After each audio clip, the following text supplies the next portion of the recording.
Muy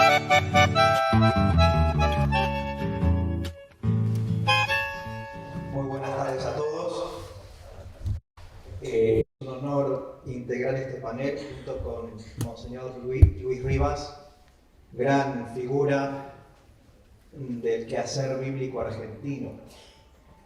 En realidad, en razón de precedencia, debería hablar él, pero por didáctica conviene tratar el tema primero de la figura Juan Straubinger y luego de su obra, entre ellas la revista bíblica, tema que va a tratar posteriormente el padre Luis.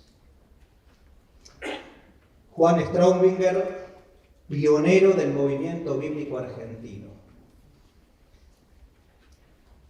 A fines del siglo XIX y principios del XX, instituciones y personas de distintas latitudes emprendieron en la Iglesia el camino de renovación teológica, pastoral y litúrgica que iba preparando el terreno paulatinamente para la celebración del Concilio Vaticano II, promoviendo, entre otras cosas, las traducciones de las Sagradas Escrituras, difundiendo la palabra de Dios en la vida concreta del pueblo fiel.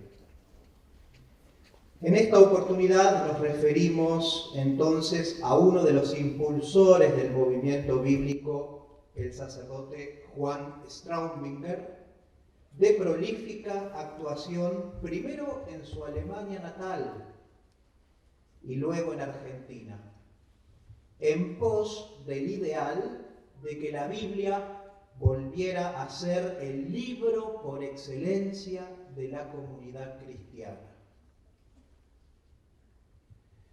La Iglesia, a nivel universal, impulsó la vuelta, como sabemos, la vuelta al estudio de las Sagradas Escrituras como fuente primera de la teología, cuyo puntapié inicial fue la encíclica Providentissimus Deus de León XIII, y con esa iniciativa el mismo Papa erigió pronto la Pontificia Comisión Bíblica. Y pocos años más tarde, San Pío X creará el Pontificio Instituto Bíblico para la promoción de los estudios escriturísticos, teniendo en cuenta el avance de las ciencias en aquella época. El movimiento bíblico tuvo considerable desarrollo en Alemania, que, como afirmaba el mismo Straubinger, corría parejo con el movimiento litúrgico, Biblia y vida de las comunidades. Entre sus iniciadores se señala a Monseñor Paul Wilhelm von Kepler, obispo de Rothenburg, que publicó una versión del Nuevo Testamento en el año 1915, traducida del griego al alemán, y propagó entre los soldados de la Primera Guerra Mundial, bajo el lema: en cada mochila de un soldado, en cada mochila un ejemplar de los Evangelios. A partir de entonces comenzaron a surgir nuevas traducciones, todas ellas realizadas en base al texto original, a diferencia de las del siglo anterior, que eran de la Vulgata. Entre las numerosas versiones católicas de la Biblia en alemán que aparecieron entonces, merece destacarse, por ejemplo, el Antiguo Testamento de Gene, el Nuevo Testamento de Rosch, el Nuevo Testamento de Tilman, la denominada Biblia de Bonn, la Biblia de Herder, la Echter Bibel, etc. A esto hay que sumarle las ediciones de amplia difusión y a bajo costo de las sociedades bíblicas protestantes, como la versión de Braun, que revisó después el canónigo Alioli, y reimpresa con considerable frecuencia durante el siglo XX, que obtuvo también alta recepción en el ámbito católico. Comprometido con el movimiento bíblico, Juan Straubinger creó en la ciudad de Stuttgart una organización destinada a nuclear todos los esfuerzos implicados en la difusión de los textos sagrados, llamado Bibelwerk, en el año 1913, imbuido en la corriente de Kepler, que fue su obispo, y de ahí viene su fuente, su gusto por las Sagradas Escrituras. Bibelwerk, el movimiento bíblico alemán, cuyo objetivo principal era ofrecer, hay que situarse en el contexto de la época, ¿no? La Biblia al pueblo a través del sacerdote. Y para la época era un avance. La Biblia al pueblo a través del sacerdote. Para aquella época era todo un avance. Propagando los libros sagrados en el pueblo cristiano y explicarlos para que sean fuente de espiritualidad y vida comunitaria. Pero ¿cómo surge en él, en Straubinger, esta vocación por el estudio y difusión de la Biblia? Él nació en 1883 en Essenhausen, al sur de Alemania. La región donde transcurrió su infancia, y eso lo refiere el pastor protestante luterano Rodolfo Obermüller, de gran actuación aquí en Argentina, también uno de los pioneros del movimiento bíblico. Nosotros somos herederos de toda esta corriente. Y Obermüller es un alemán, así que gran conocedor también del sentir, ¿no? Del sentir bíblico que traía también Straubinger.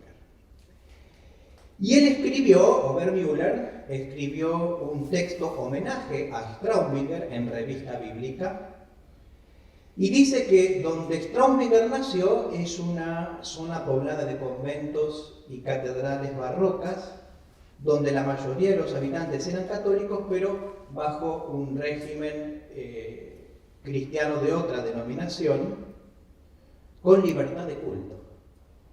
Así que convivían luteranos, también moravos y católicos, dice, jugaban, ¿no? Los niños jugaban, las familias se encontraban tranquilos. Aprendió a convivir con miembros de comunidades cristianas no católicas. Los moravos tienen un rito sencillo, muy rico en referencias bíblicas, su liturgia es muy rica en referencias bíblicas, y llevaban adelante muchas obras de caridad, es decir, eran ejemplos. Hogares de huérfanos, discapacitados, etc. Según Obermüller, todo eso influyó en él para consolidar su dedicación a las Sagradas Escrituras, su caridad, porque luego fue director de Cáritas, entre guerras en Alemania, y su espíritu docente. También el mencionado autor atribuyó cierta conexión de Straubinger con Lutero, porque la iglesia de la aldea donde nació es la iglesia de San Martín, y dice Obermüller, seguramente estaba conectado con aquel otro Martín, por el amor a las sagradas páginas. Lo unió con aquel Martín que tradujo la Biblia a su idioma vernáculo. Prestemos atención ahora a algunos datos interesantes de su vida para tomar dimensión de su polifacética figura e itinerario. Una de las principales fuentes para el conocimiento de los aspectos biográficos del biblista, y que nos servimos de esa fuente, es Monseñor Juan Carlos Ruta, que fuera alumno y colaborador suyo en el Seminario de La Plata. El mismo Ruta, Ruta ya falleció, pero contaba que Straubinger le dio unos papeles y le dijo, algún día vos vas a tener que hablar de mí.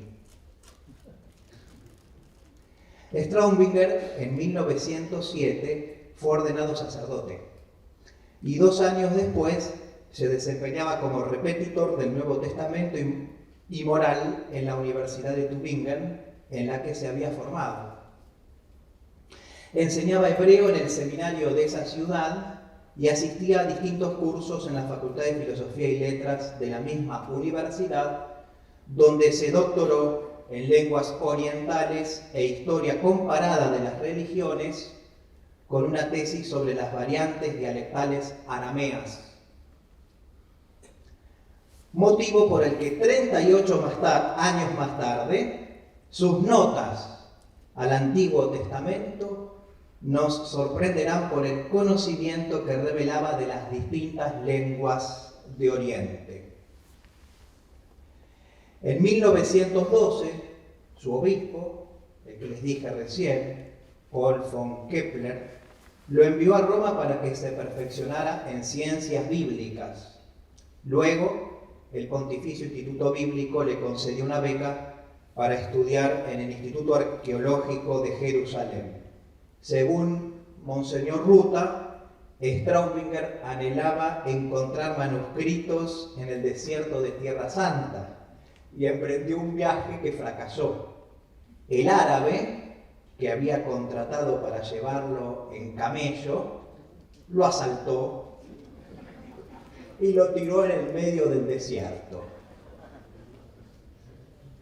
No se desanimó e intentó dirigirse a Persia con los mismos objetivos, buscar manuscritos. Pero la Primera Guerra Mundial frustró sus planes. Durante ese conflicto bélico se embarcó hacia Turquía como capellán de la Marina alemana y mientras la flota quedó varada largo tiempo, aprovechó a estudiar, entre otras cosas, la lengua turca y la arábiga. Terminada la guerra, volvió a Alemania. El joven científico de 35 años pensaba dedicarse a la cátedra y a la investigación, pero su destino fue distinto: director de Cáritas. En ese contexto, ciencia y experiencia pastoral enriquecerán sus futuros comentarios exegéticos. Biblia y vida. En 1931, Straubinger, como director de Cáritas de Rothenburg, comenzó a levantar un hospital para niños enfermos de tuberculosis y, sin embargo, no se olvidó del estudio de la Sagrada Escritura. En efecto, el 22 de septiembre de 1933 fundó en Stuttgart, como dijimos, el Movimiento Bíblico Popular Católico, la Bibelwerk. Los propósitos fundamentales de este apostolado bíblico eran los siguientes: propagar las traducciones de los libros sagrados en el pueblo cristiano según las normas de la autoridad eclesiástica competente y en lengua vernácula.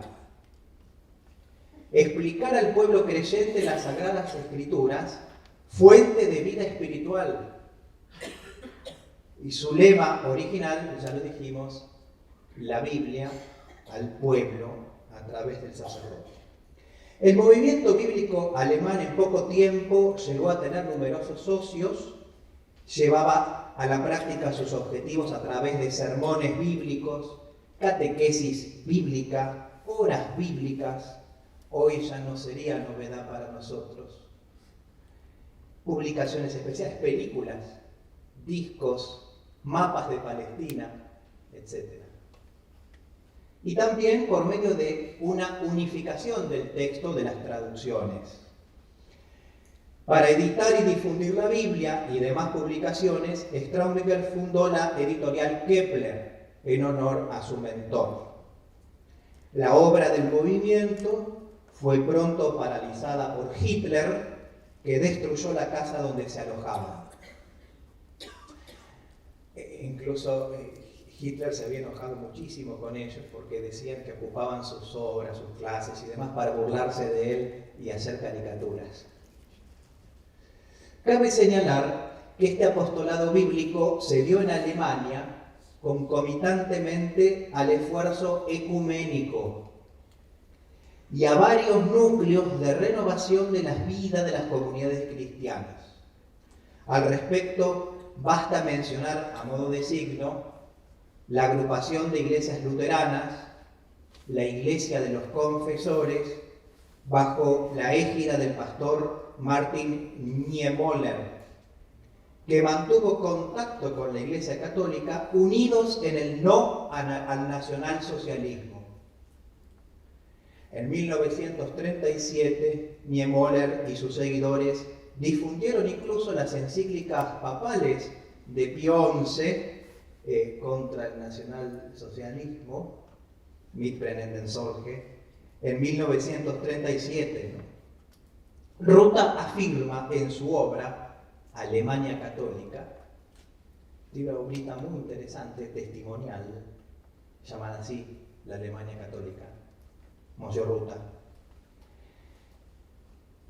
Ruta afirma en esa obra que no faltó la oración común luterano-católica, la oración común, para librarse de las angustias sociales, de aquellas circunstancias apremiantes.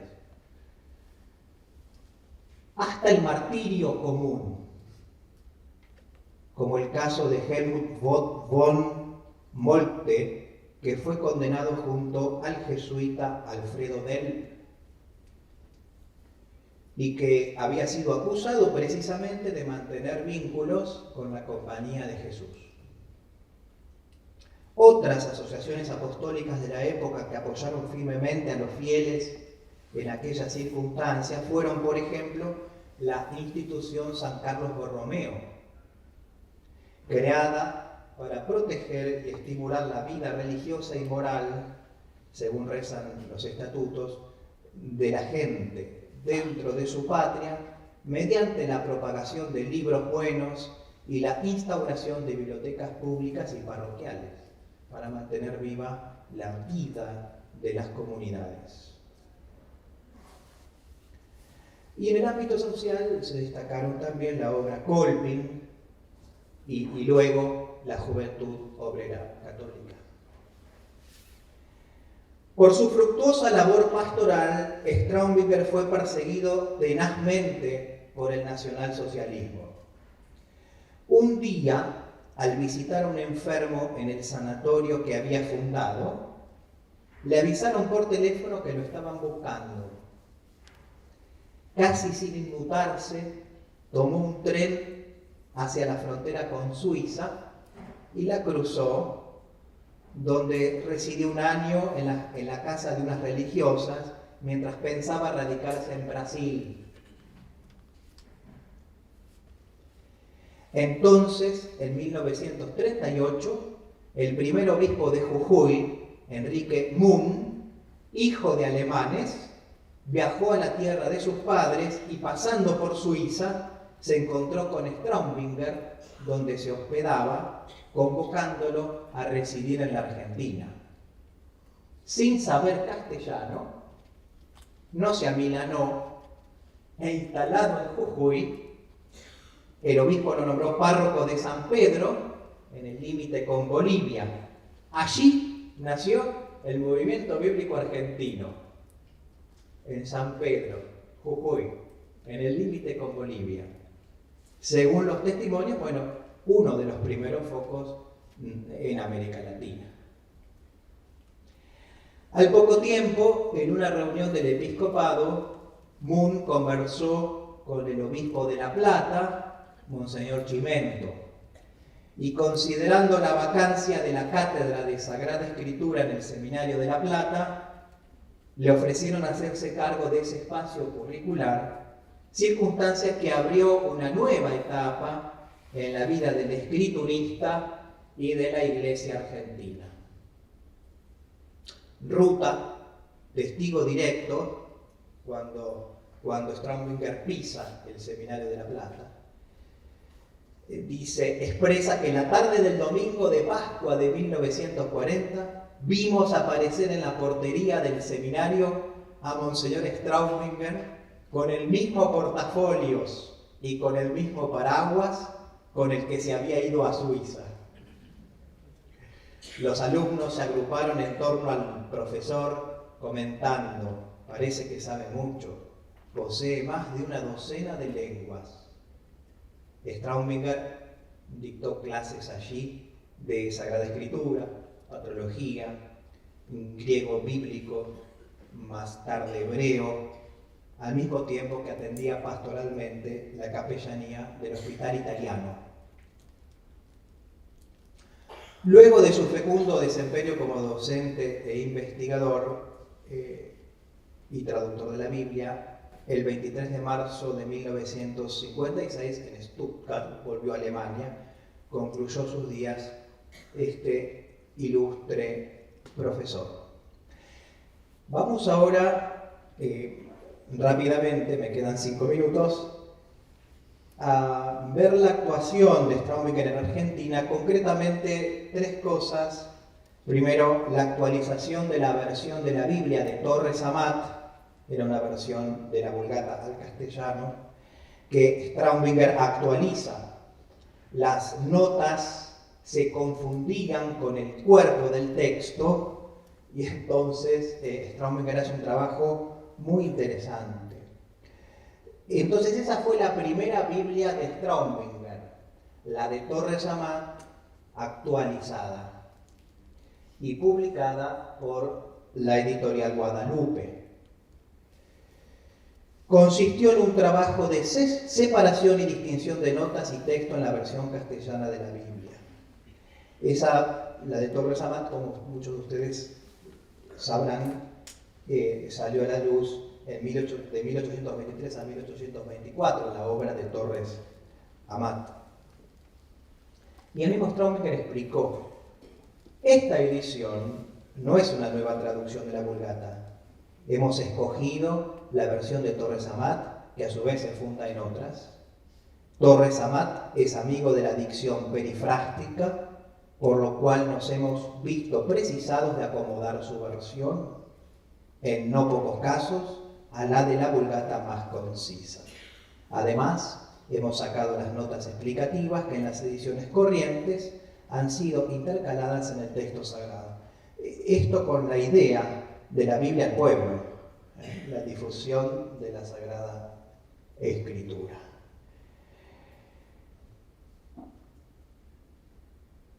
El terreno eclesial estaba preparado para la recepción del contexto, ¿no?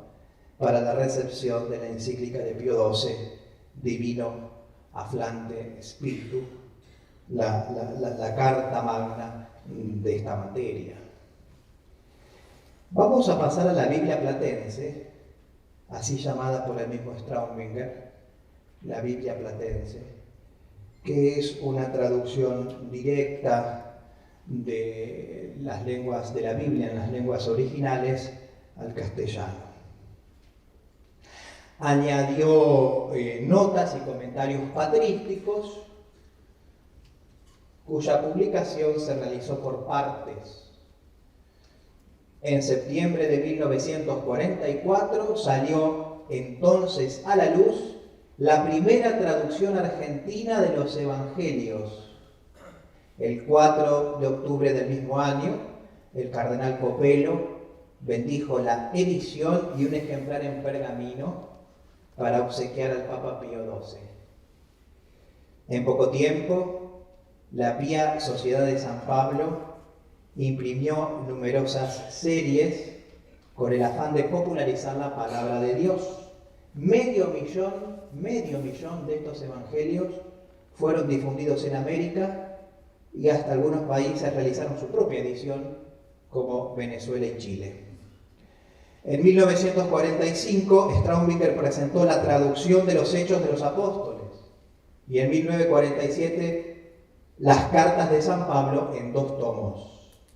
Ambas publicaciones también tuvieron amplia recepción popular.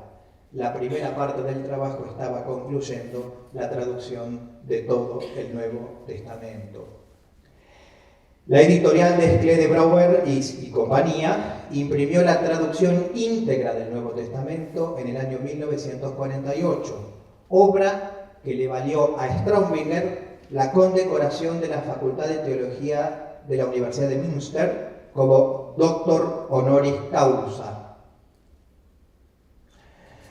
La segunda parte del trabajo estaba en marcha.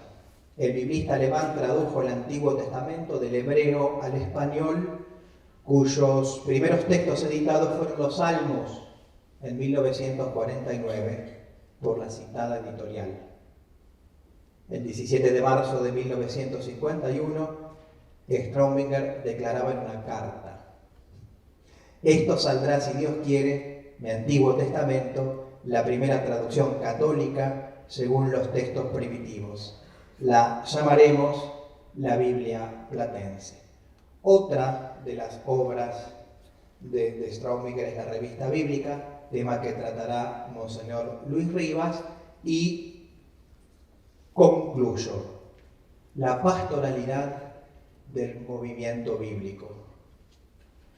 Llevar al pueblo la palabra de Dios, el lema de la Bibelwerk, tuvo eco en Argentina, primero en San Pedro, Jujuy, pero sobre todo en y desde el Seminario de La Plata, cuyos aportes en el ámbito bíblico fueron y son de gran relevancia.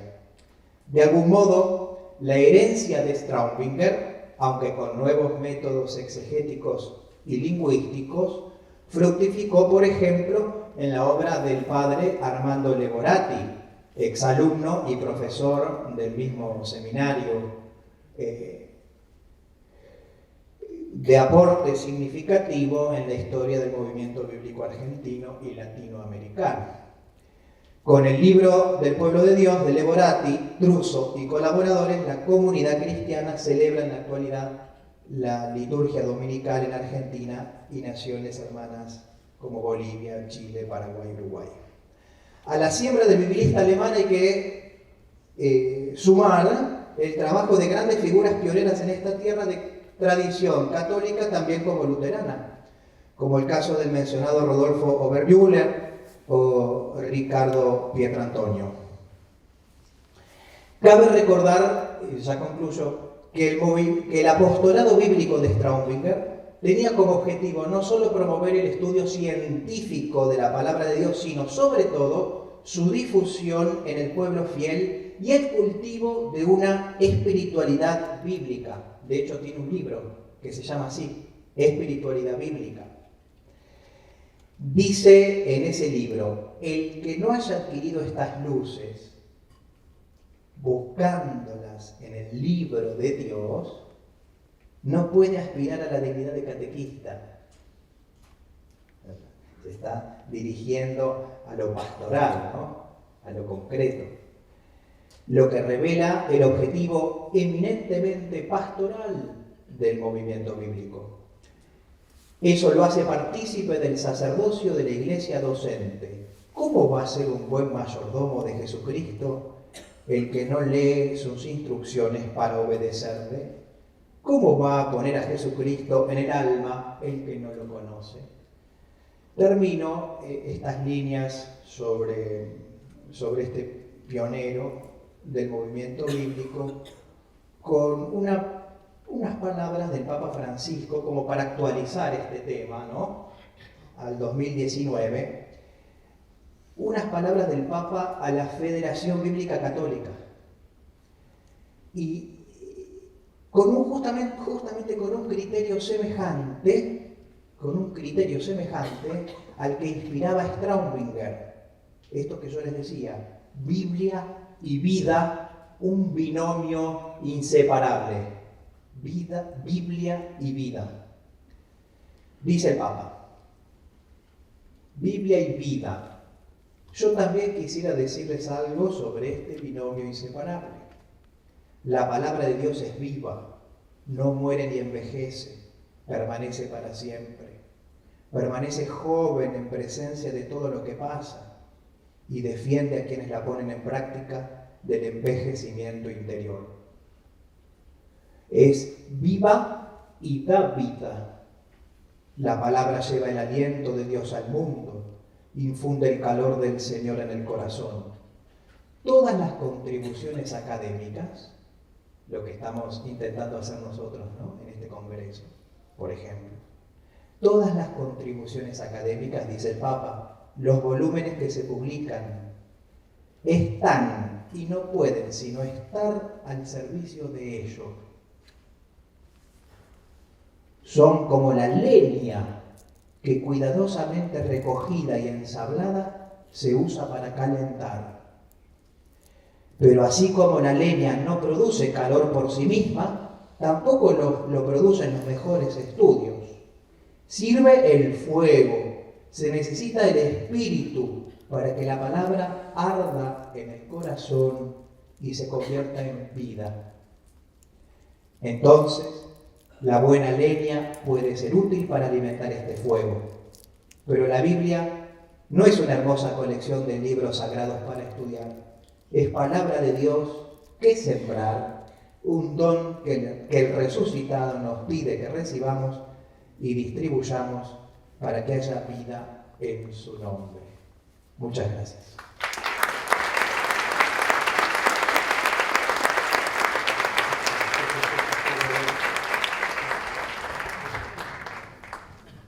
Bueno, gracias Pablo por tus palabras y tu presentación. Les pedimos, como ya dijimos, que quienes tengan preguntas van a ser para el final, pero hagan una notita, escríbanlo en un papelito después.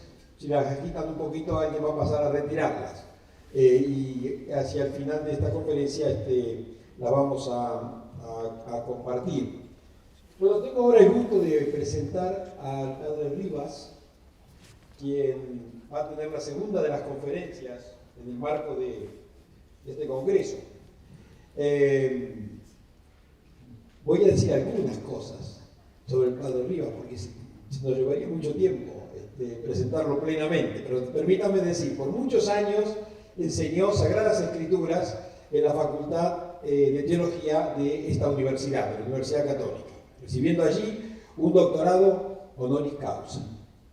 Fue secretario adjunto para las relaciones judeo-católicas del Departamento de Ecumenismo del CELAM y presidente de la Sociedad Argentina de Teología durante varios periodos. Docente de Sagradas Escrituras en varios centros teológicos y seminarios del país y del exterior.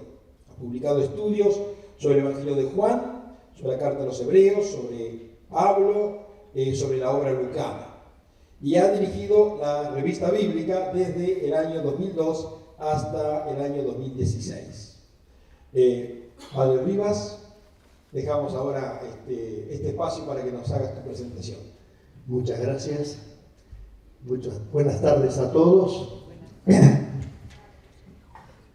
Tengo que hacer una historia de la revista bíblica, pero ya ahora que tenemos este antecedente de lo que significó la personalidad de Monseñor Straubinger, habría que ubicar entonces el momento en el que él funda esta revista, 1939. Hay que ubicar en ese contexto porque realmente las circunstancias lo engrandecen. Yo no tengo una visión tan paradisíaca de la situación bíblica en esa época como la que acaba de mostrar Pastrone. Yo soy más negativo en eso. Estábamos bajo la presión de la forma en que se leía la Biblia en ese tiempo, los documentos de la Pontificia Comisión Bíblica en tiempos de San Pío X, las medidas de San Pío X muy restrictivas con respecto a la interpretación de la Escritura, lo que habían sufrido el padre Lagrange en Tierra Santa. El estudio de la Biblia para esa época estaba restringido solamente a buscar algunas citas y siempre con un sentido polémico. No se leía para otra cosa. Yo tengo una experiencia personal.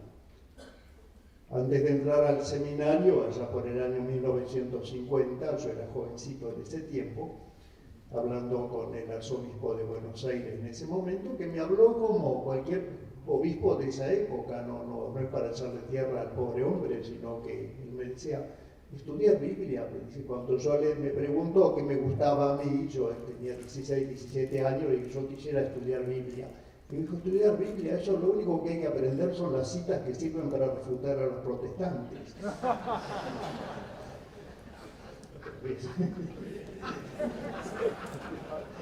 Así son nuestros diálogos con él.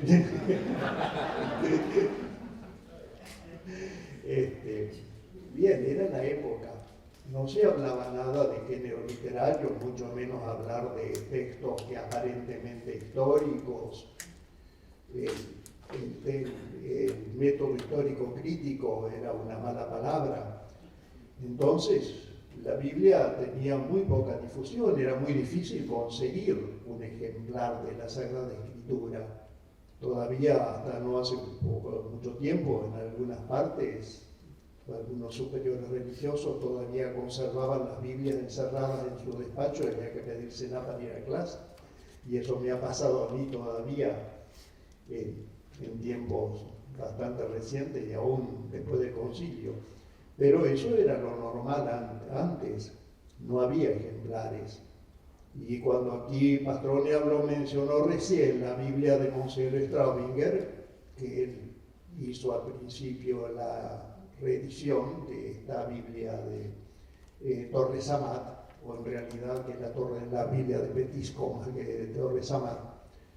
Cuando salió yo con mis primeros ahorros, tenía 12, 13 años, la compré y era mirado por familiares, amigos, vecinos y conocidos como proto-protestante, porque había comprado una Biblia en ese tiempo. ¿Para qué quería yo una Biblia teniendo esa edad?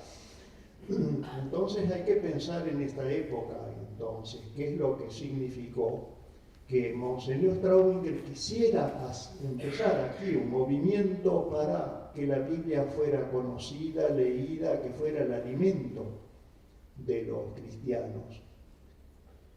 Entonces era algo que iba muy contra la corriente y que lo exponía también a ser mal mirado o sospechado. Y entonces así surgió la Biblia, la revista bíblica, que ahí en el primer ejemplar, en el número 1, dice que él se pone ante el materialismo que niega lo sobrenatural, y entonces dice que es necesario conocer a Dios, y para ello nada mejor que la Biblia, que es la palabra de Dios a los hombres, es el libro de los libros. Evidentemente, cuando se citan los textos de los pontífices de esa época que la recomiendan a la Biblia solamente como para la lectura espiritual y nada más, y todos los libros se leían de esa manera.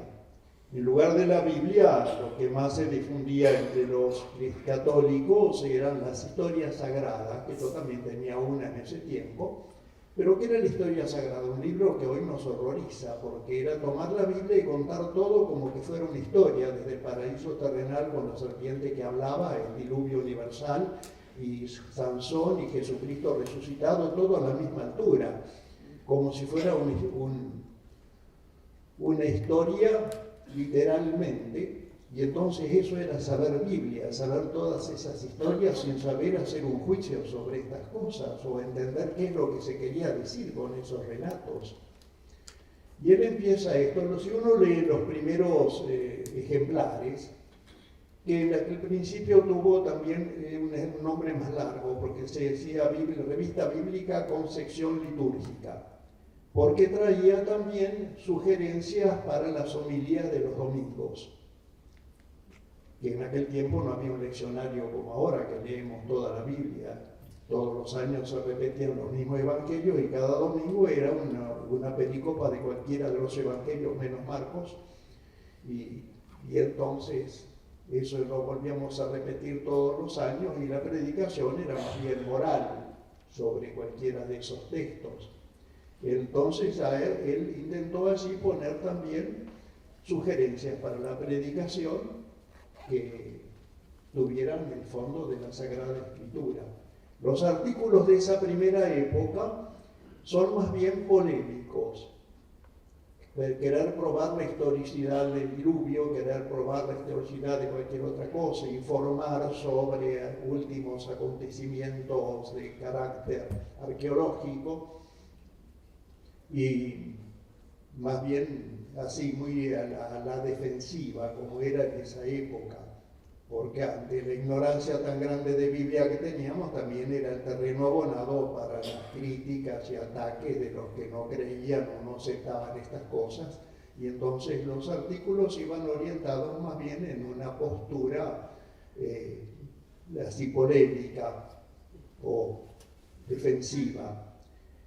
Es curioso, nos podría causar gracia ahora, tal vez sería una sugerencia para el director de la revista bíblica, porque con eso de la sección litúrgica encontré algunas cosas de lo más extrañas. Por ejemplo, encontré en algún ejemplar que había sugerencias para los bordados del mantel del altar, incluso con el modelo y cómo se bordaba con los cuadraditos así. La sección litúrgica también estaba enfocada desde ese punto de vista, que eso duró algunos años. Esta es la primera época. Después pasamos a una segunda época que podríamos decir allá cuando, ya después que Straubinger se va y cuando en 1959 por ahí asume la dirección el padre Luis Rivera, padre del Verbo Divino, que la dirigió durante muchos años. Y ya ahí hubo un cambio bastante radical, porque él se preocupó más de poner artículos bíblicos, de investigación bíblica.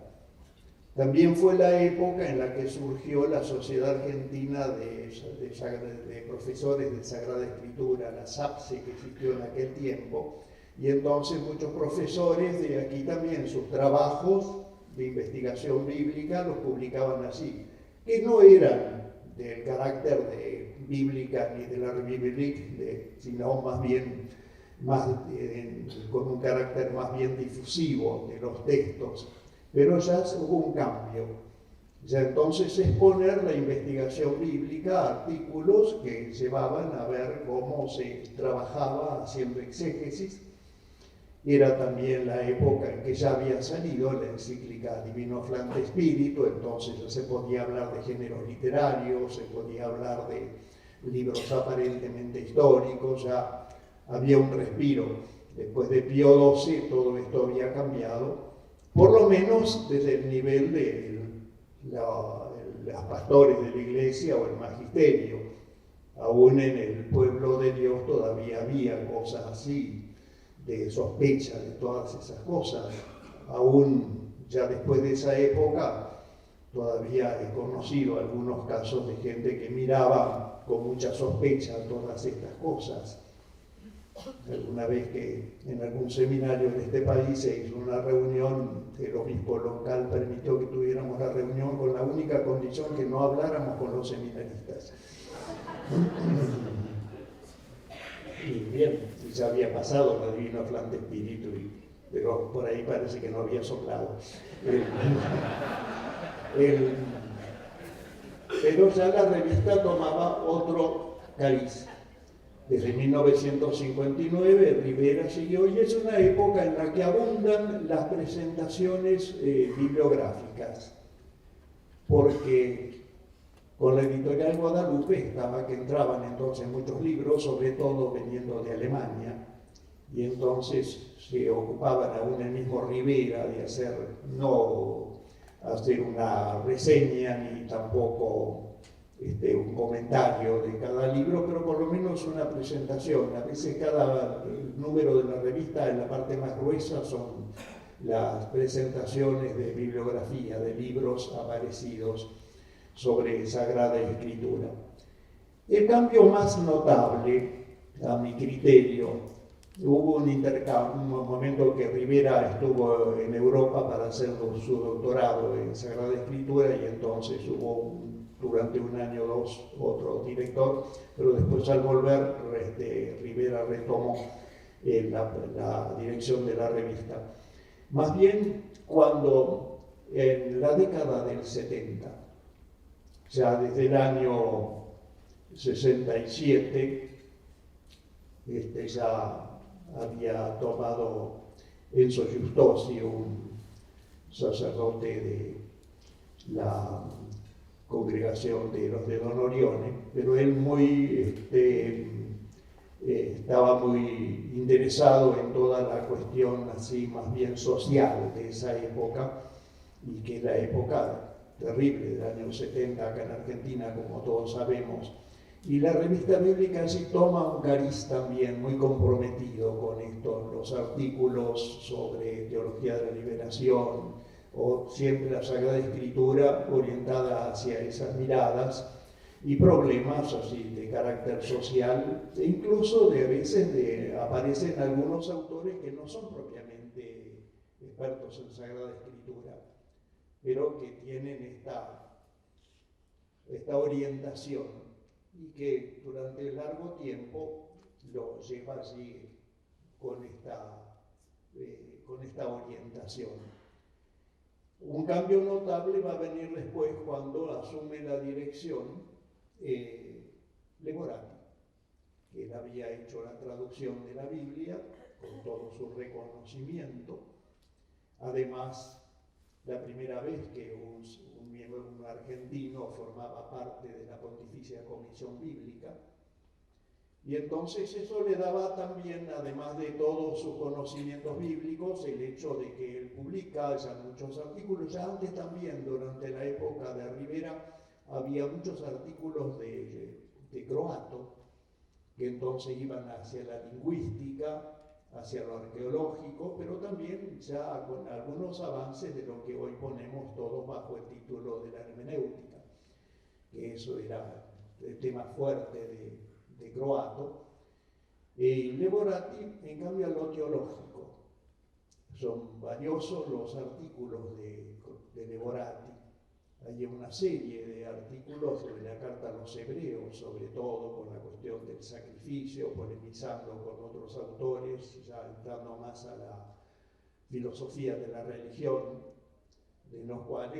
aspectos en los cuales Leborati se movía muy bien, y sus artículos son realmente muy valiosos. Y el hecho de estar en la Pontificia Comisión Bíblica le daba también la oportunidad de tratar con muchos autores y conseguir también artículos de autores europeos y de otras partes que fueron elevando sensiblemente el nivel de la revista bíblica. Ya nada que ver con lo que había sido en los primeros tiempos, muy superior ya también a lo que fue durante la época de Rivera.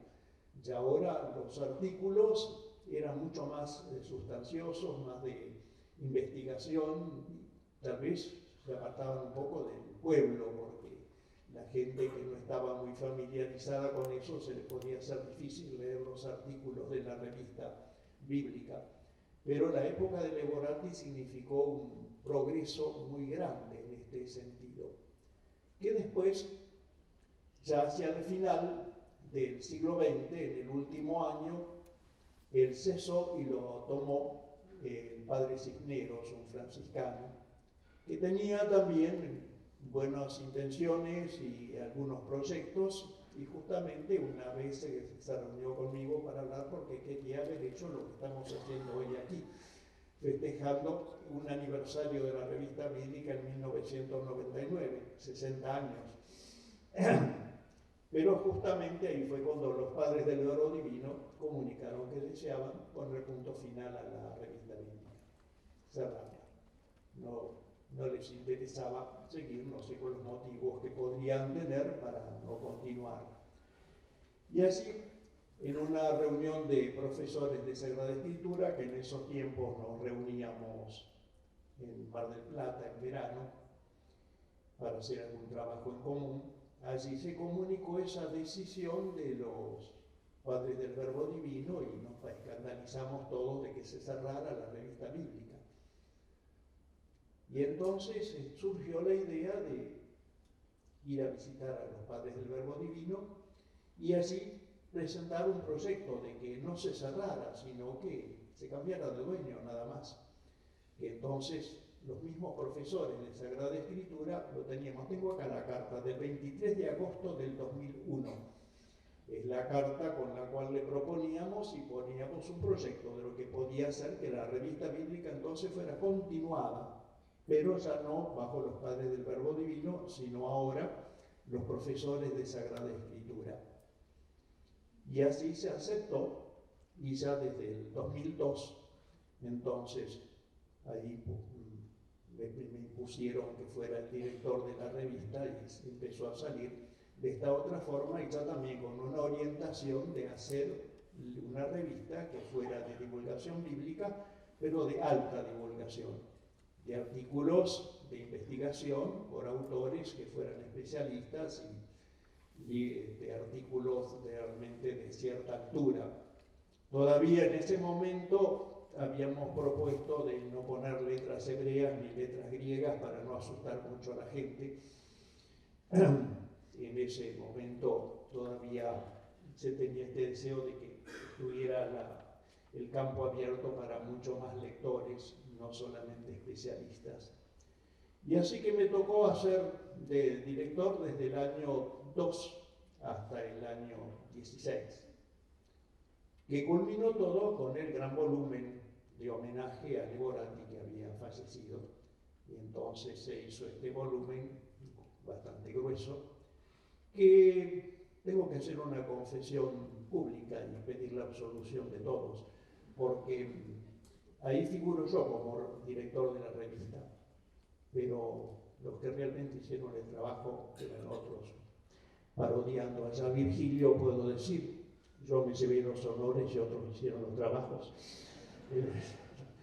porque la revista realmente, la elaboración de ese número estuvo en manos de otros y solamente quedó mi nombre allí, y encabezando todo como director de la revista, que fue el homenaje a Leborati, merecido ciertamente por toda su trayectoria como traductor de la Biblia, como teólogo, y además también como el tiempo que hizo como director y el nivel que la elevó a la revista.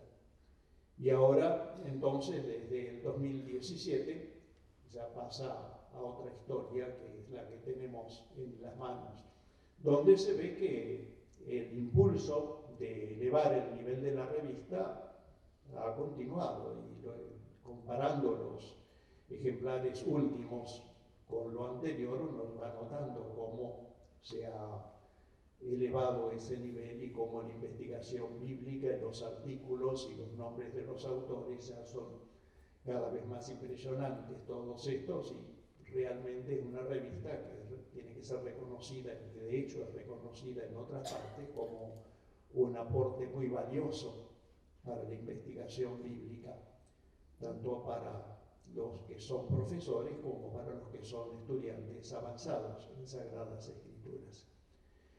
Sabemos entonces cómo aquello que había comenzado, esa pequeña semilla puesta por Monseñor Straubinger con la idea de difundir la lectura de la Biblia en este contexto donde la Biblia era tan ignorada. Por allí se cita, él mismo cita una cantidad de sumos pontífices y obispos que han recomendado la lectura de la Biblia, pero cuando uno va a esos tiempos va viendo que aquella frase de León XIII, que la Sagrada Escritura es el alma de la teología, es una palabra que quedó bastante aislada ya, y que todavía, incluso el día de hoy, hay que seguir luchando por esto con los profesores de dogmática, de que la Sagrada Escritura sea realmente el alma de la teología. Pero cuando uno ve los documentos de ese tiempo, después cuando vienen las recomendaciones, es recomendarla para que sea un alimento espiritual. La Sagrada Escritura como alma de la teología uno no lo ve ni siquiera en los documentos pontificios anteriores a Pío XII, y mucho menos después con el concilio, con la Dei Verbum. Nada que ver.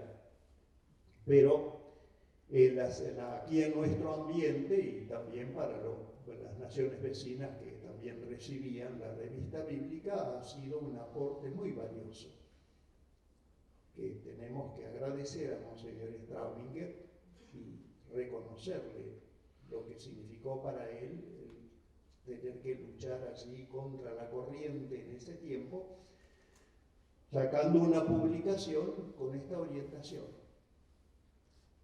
No quiero aburrirlos más, así que creo que quedaba algo de hacer preguntas o...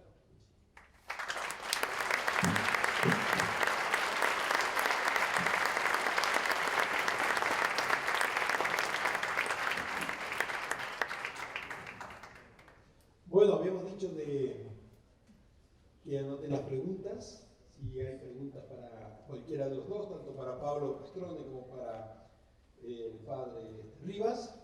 Teólogos dogmáticos, abstenerse. Por favor, no queremos polémicas en este lugar.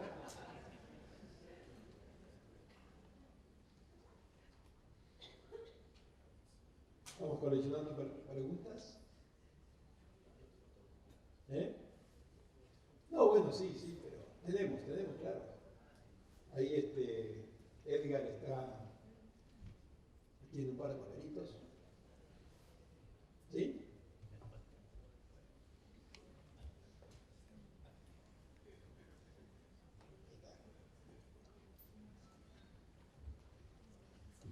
Bueno, la primera tiene que ver con la posición más biográfica que hizo Pablo, pero quizá cualquiera de ustedes dos puede responder. Dice, ¿por qué volvió Straubinger a Alemania?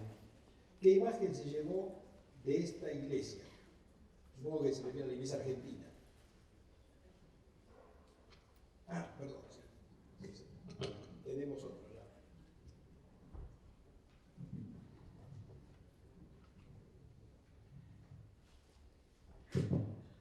Simplemente para terminar sus días allí. Por lo menos las fuentes revelan que él en determinado momento se quiso ir.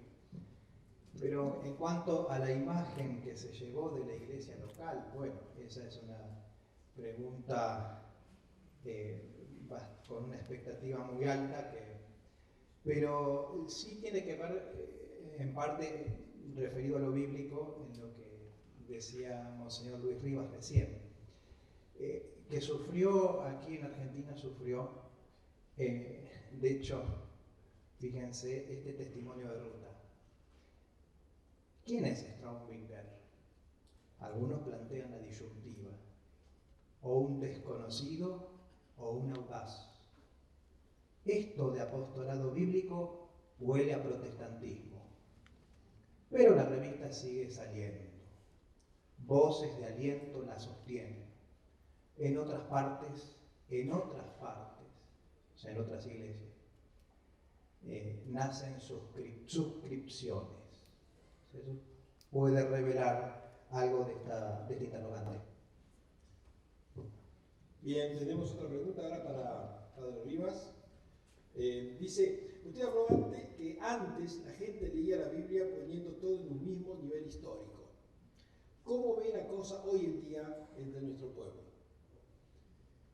Y aquí es muy variado, porque ciertamente hay centros de estudio, hay muchos medios para conocer la Sagrada Escritura, publicaciones, libros, se dan conferencias, pero existe una tendencia también en ciertos ambientes de querer poner todo a nivel histórico de la misma manera, entendida la historia como que las cosas sucedieron tal cual como están contadas. Y otros que bien conocen lo que es la interpretación bíblica, y entonces no se puede decir que son todos de una forma o de otra. Hace poco un seminarista todavía de cierto seminario de Argentina me exhortaba a rechazar la herejía de que yo digo que el Pentateuco no fue escrito por Moisés. ¡Qué barbaridad! Bien, en algunas partes se sigue enseñando todavía así, lamentablemente, en otras partes no. Nosotros tuvimos la suerte de que en Buenos Aires, donde yo estudié en el seminario, tuvimos a Mejía, el cardenal Mejía, que después ya fallecido, bueno, que fue el que introdujo ya el método histórico crítico, pero antes no, era lo que me había dicho el arzobispo aquel que mencioné al principio. Por eso es muy variado el ambiente aquí. No se puede decir que son todos retrógrados, ni se puede decir que todos están al día con la Dei Verbum, ni tampoco que son todos avanzados. Hay voces en todos los sentidos. y entonces no, es muy variado. Una pregunta para Pablo. Dice, ¿se conoce algún reconocimiento a Monseñor Staudinger por parte del episcopado en su tiempo o en nuestros días? Sí, en su tiempo hay en la revista Eclesiástica Argentina testimonios publicados de reconocimiento, en la revista Litúrgica Argentina, porque hay que comprender que la Biblia de Staudinger está relacionada con la liturgia, Biblia y liturgia, el movimiento bíblico y el movimiento litúrgico, o sea, estaba destinada a la catequesis y a la liturgia. Entonces, la revista Litúrgica Argentina, la revista de teología fundada en La Plata, es decir, se hacen ecos de reconocimiento al biblista. Incluso formaba parte de comisiones del episcopado. Llegó a formar parte de comisiones del episcopado. Así que en un nivel oficial podemos decir que hubo reconocimiento, ¿no? Bien, siguen llegando papelitos y tenemos todavía un ratito. Uno pregunta por qué relación hay entre la revista bíblica y la RIBLA. O sea, RIBLA es la sigla de la Revista de Interpretación Bíblica Latinoamericana. Bien, son dos revistas. No sé exactamente a lo que quieren decir. RIBLA ciertamente tiene toda una orientación más bien pastoral y la revista bíblica más bien apunta hacia lo científico, la revista bíblica argentina. Pero, diríamos, es más cada una de ellas, pero no hay artículos de RIBLA que podrían estar tranquilamente en la revista bíblica y viceversa. No, pero si uno mira en general, sí, RIBLA está más orientada hacia lo pastoral, a los problemas muy actuales, sociales, la cuestión de la mujer, la cuestión del mundo, la cuestión de la ecología, todas estas cosas que van apareciendo. En cambio, la revista bíblica, por lo general, todos los artículos apuntan más hacia la investigación científica, pero, diríamos, apuntan más. No es que sea un corte definitivo. Son dos revistas y cada una con su propia inclinación. Bien, tenemos otra para ambos. ¿Pueden comentar algo sobre la contribución protestante en la difusión de la Biblia en la Argentina? Sí, aquí, bueno, evidentemente que mucho antes del concilio y mucho antes de que comenzaran los católicos a trabajar en la difusión de la Sagrada Escritura, ha estado aquí siempre la pastoral de las iglesias protestantes, siempre se ha fundado con la difusión bíblica, eso ha sido presente. El trabajo de las sociedades bíblicas, la difusión de libritos con los evangelios, todas estas cosas eran propias de las iglesias protestantes mucho antes de que empezara la iglesia católica. Y lamentablemente con algún mal efecto, porque en algunas partes se ha dado eso de querer destruir las Biblias distribuidas por los protestantes, luego quemarlas, o combatir a aquellos que llevaban el texto de la Sagrada Escritura por las casas, pero era la visión que se tenía antes del concilio. Ya, bueno, algunos pocos años antes del concilio ya empezaba a cambiar el viento dentro de la Iglesia Católica. El concilio no vino como una absoluta novedad, sino que hizo sacar a la luz algo que ya se estaba gestando.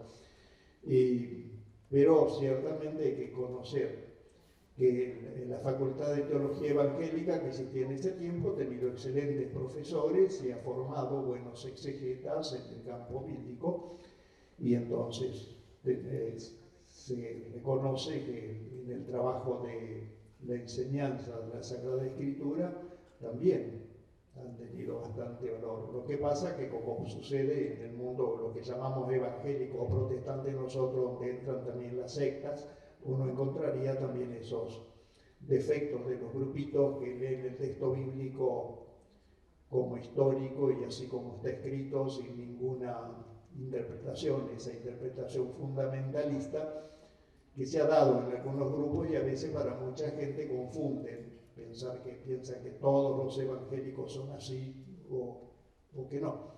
Y también el fundamentalismo también existe también dentro de nuestros grupos, como algunos casos que cité hace un rato. No sé si querés. Sí, no, simplemente mencionar algunos, ¿no? Como el caso de Rodolfo Vermüller, que yo en la ponencia lo cité, y que él vino de Alemania a la Argentina, un pastor, y él me sirvió a mí como fuente para el tema de Straubinger, que él mismo le hizo un homenaje, como les dije, y Pietrantonio también, digo, dos figuras, profesores importantes en el campo bíblico. Tenemos otra Reconocer una cosa que me acuerdo, que Obermüller predicó una vez en la Catedral de Buenos Aires en presencia del cardenal. Sí, con respecto a la pregunta anterior, el tema de reconocimiento de Straubinger, también está obviamente, ¿no?, el reconocimiento oficial, el Nihil Obstat de las traducciones. Uno prima testa y el otro, si mal no recuerdo, de la Biblia Platense, Monseñor Copelo, si mal no recuerdo. Bueno, tenemos otras preguntitas y todavía algunos minutos. Dice, una de las personas dice, soy prácticamente docente ya de ciencia sagrada, me faltan algunas materias, pero en mi formación no tuve casi nada de formación bíblica, solo formación doctrinal. ¿Por qué cree usted que, ustedes podría ser ambos, ¿no?, que la formación de los profesores de religión excluye los estudios bíblicos? Excluye los estudios bíblicos. Bueno, eso que excluye, no, la primera vez que lo oigo. Lamentablemente sí, a veces puede pasar que todavía en algunos seminarios catequísticos o profesorados no se le dé el lugar que corresponde a la Sagrada Escritura. Y todo, no hablemos otra vez de los dogmáticos, pero en fin, se llevan la mayor parte del queso, entonces ellos, y de Sagrada Escritura casi nada. A mí me sucedió alguna vez hace algunos años que me invitaron a enseñar en un seminario catequístico y yo le decía, no puedo ir porque no tengo las clases en la facultad, tengo clases aquí, allá, no puedo tomar. Y me decían, no, pero son 2 horas, nada más, 1 hora de Antiguo Testamento y una de Nuevo. Y después resultó que era una sola hora en todo el curso, no que 1 hora por semana, como estaba entendiendo yo y que decía que no podía ir. No, una sola vez 1 hora de Antiguo Testamento y otra vez 1 hora de Nuevo Testamento, y eso eran los catequistas que formaban en ese grupo. Pero son casos muy excepcionales, no es lo normal. Creo que la mayoría o la totalidad de los seminarios catequísticos tienen una buena formación bíblica. No sé si... Sí, solamente un comentario personal, anécdota. Los otros días en la Facultad de Teología, con el decano, se trabajó el tema del cambio del programa de estudios de la Facultad de Teología, que puede valer para cualquier facultad que estudie esta ciencia, ¿no? Y allí surgió la idea, muy interesante, una intuición de por qué no, ya que los que ingresan a los estudios teológicos, normalmente tienen el contacto con las comunidades, con la vivencia en las comunidades. Entonces lo litúrgico le va a ser familiar, lo bíblico, catequético, le sería familiar. Entonces, no esperar a los últimos años para las iniciaciones bíblicas, ¿no?, o las iniciaciones litúrgicas, sino comenzar, y eso tiene relación con la historia de la Iglesia, porque en la historia de la Iglesia fue así. La Biblia y la liturgia van juntas, y estuvieron al principio. Es muy interesante eso. Bueno, simplemente un comentario, ¿no? Bueno, tenemos las 3 últimas, pero 2 van juntas, porque son muy cercanas. Una pregunta, ¿cómo está hoy el método histórico crítico en la Argentina? Y otra que viene vinculada, podría tratarlas juntas, dice, Padre Rivas, ¿por qué cree usted que en la investigación bíblica se impuso el método histórico crítico de carácter muy positivista sobre otros métodos, por ejemplo, de carácter hermenéutico. Otra conferencia. Bueno, son dos cosas que tienen que ir juntas, no hay que hacer aquí una dialéctica del método histórico crítico o la hermenéutica, sino que hay que aplicar. Si ustedes leen el documento de la Pontificia Comisión Bíblica, la interpretación de la Biblia en la Iglesia, ahí verán que el método histórico crítico es necesario y tiene que estar siempre en la base, y después entonces en un paso más aplicar la hermenéutica. Ahora, naturalmente, lo que pasó históricamente ha sido eso, que al principio se le dio toda la fuerza al método histórico crítico. Cuando yo me formé como seminarista, lo único que se habló fue de esto. La hermenéutica fue apareciendo después, en los últimos años, y también entonces el documento de la Pontificia Comisión Bíblica sí le dedica bastante espacio. Pero no es que se dio solamente eso, y además eso del epíteto de positivista no lo acepto, no corresponde. El método histórico crítico es otra cosa. Pero ha sido una cuestión de que cuando así el Papa Pío XII en la Divino Afflante Spiritu lo admite, entonces ahí se abren las puertas, y es el caso, como les decía, de mi experiencia personal de haber tenido profesores como Mejía, como Maciarino, que en el Antiguo y el Nuevo Testamento aplicaban el método histórico crítico, y fue lo primero que aprendí y a lo que se le dio toda la fuerza. Después entonces ha venido lo otro de aplicar luego lo de la hermenéutica. Siempre recuerdo aquella frase del Papa Pablo VI, cuando dice que el exegeta tiene que tener esta doble finalidad, doble fidelidad. La fidelidad a la palabra de Dios para no decir lo que la palabra de Dios no dice, y la fidelidad al hombre de hoy para decirle lo que la Biblia le está diciendo a él. Entonces estarían las dos cosas. Primero, para ver qué es lo que dijo el autor bíblico, el método histórico crítico, y qué es lo que hay que decirle al hombre de hoy, aplicar la hermenéutica, pero tienen que estar las dos cosas, no una sola. Bueno, y vamos a la última, que tiene dos partes en realidad. Primera pregunta es: ¿en qué momento la revista se hace más ecuménica con respecto a los autores? Y la segunda pregunta está vinculada a esto anterior. Dice: ¿colaboró de alguna manera específica la revista en la asimilación del método histórico crítico? ¿Hubo algún punto de inflexión? Lo del ecumenismo, eso surgió en esta etapa cuando yo mencioné la década del 60, con ya la época conciliar y con la aparición de la Sociedad Argentina de Profesores de Sagradas Escrituras, donde al principio sí éramos solamente católicos y después empezaron a entrar también evangélicos y también judíos. Y entonces ahí comenzaron a aparecer algunos artículos también de estos autores. Simplemente porque ya era la época posterior al concilio, cuando ya el ecumenismo ya era una realidad dentro de la Iglesia Católica. Entonces, ahora bien, la importancia que ha tenido la revista, y ya creo que ha quedado aclarado con lo que decía antes, los artículos que publicaba la revista en cierto momento, cuando ya después de Rivera, y sobre todo con Leborati, que los artículos, lógicamente todos aplican el método histórico crítico, y eso hace que se difunda, que se lea, que sea conocido.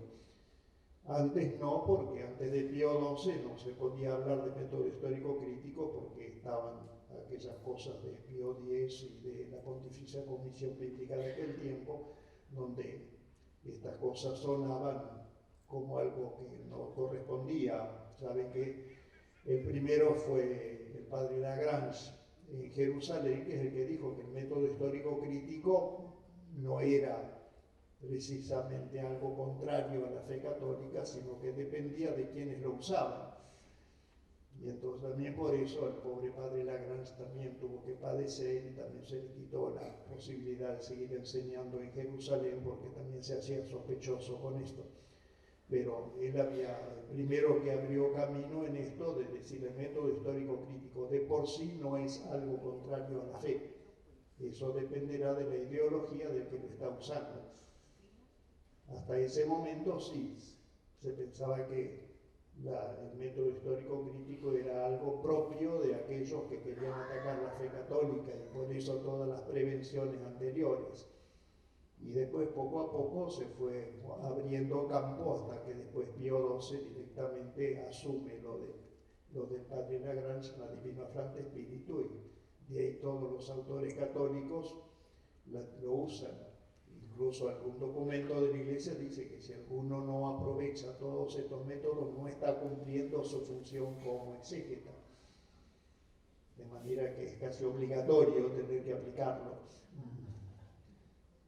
Bueno, muchas gracias. Hemos llegado al final de este tiempo. Queremos agradecer a Luis y a Pablo por sus ponencias, también por sus respuestas a las preguntas muy desafiantes e interesantes. Esto ha estado muy rico.